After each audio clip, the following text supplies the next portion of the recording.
গতবারের মতো runners up নয়, এবার বাংলাদেশের যুবাদের লক্ষ্য চ্যাম্পিয়ন হওয়া। সেই লক্ষ্য পূরণে মিরাজুলদের সামনে প্রথম বাধা শ্রীলঙ্কা।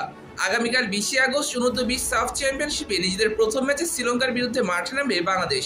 প্রথমে কাঠমান্ডু শহরের দশরথ স্টেডিয়ামে হওয়ার কথা ছিল গ্রুপ পর্বের ম্যাচগুলো, তবে দশরথ স্টেডিয়ামের বর্তমান অবস্থা খুব একটা ভালো নয়, বলতে গেলে খেলার উপযোগী না।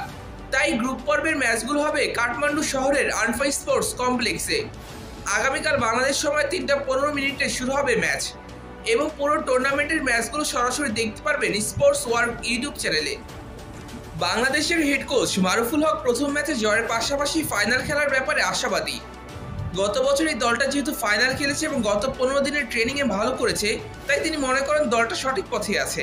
আমরা নেপাল আসার আগে আমরা বলেছিলাম যে আমরা ফাইনাল খেলতে চাই এবং ফাইনালে আমরা ফাইনাল চ্যাম্পিয়ন হইতে, যেহেতু আমাদের এই টিমটা লাস্ট টুর্নামেন্টে ফাইনাল খেলেছিল এবং সেই অনুযায়ী আমি প্লেয়ারদের গত 2 সপ্তাহ তাদের যে স্যাক্রিফাইস, হার্ডওয়ার্ক এবং ডেডিকেশন, কমিটমেন্ট দেখেছি, তাহলে এখন পর্যন্ত আমরা সেই পথেই রয়েছি, আমরা রাইট ট্র্যাকে রয়েছি। এছাড়া মারুফুল হক আরও জানান, তারা শ্রীলঙ্কার আগের ম্যাচের ভিডিওগুলো দেখে দুর্বলতা খোঁজার চেষ্টা করেছেন আর সেই অনুযায়ী প্রস্তুত করেছেন ফুটবলারদের, এবং জয় দিয়েই আসর শুরু করতে চায় বাংলাদেশ। ইনশাআল্লাহ আগামীকাল আমাদের ফার্স্ট ম্যাচ। আমি আশা করছি যে আমরা অলরেডি শ্রীলঙ্কার ম্যাচ দেখেছি, সেই অনুযায়ী তাদেরকে আমরা স্কাউট ট্র্যাকিং দুইটাই করেছি, তাদের উইক পয়েন্ট স্ট্রং পয়েন্টে আমরা কাজ করেছি এবং সেই অনুযায়ী প্লেয়ারদেরকে আমাদের গেম প্ল্যান এবং স্ট্র্যাটেজি কী হবে অলরেডি প্লেয়ারদেরকে শেয়ার করেছি, সেই অনুযায়ী ট্রেনিং করছি। এবং যেহেতু ফার্স্ট ম্যাচ সবসময় ইম্পর্ট্যান্ট, আমাদের একটা চ্যালেঞ্জে আমাদের চ্যাম্পিয়ন বা ফাইনাল খেলতে হবে, সেই ক্ষেত্রে ফার্স্ট ম্যাচ আমরা উইন দিয়ে শুরু করতে চাই ইনশাআল্লাহ। বাংলাদেশের গোলরক্ষক মেহেদী হাসান শ্রাবণও কোচের সুরের সঙ্গে তাল মিলিয়েছেন। তার মতে প্রথম ম্যাচে জয় পেলে ফাইনালের পথে 50 ভাগ এগিয়ে যাবে বাংলাদেশ দল। আসলে দেখেন, আমরা গত 15 দিন আমাদের দেশে ভালোভাবে প্র্যাকটিস শেষ করে আজকে লাস্ট প্র্যাকটিস শেষ করলাম।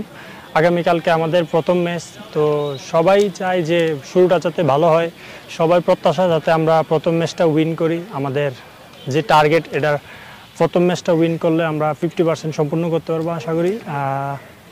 আমার মনে হয় ইনশাল্লাহ আমরা কালকে একটা ভালো রেজাল্ট দেশবাসীকে উপহার দিতে পারবো। সবাই আমাদের জন্য দোয়া রাখবেন।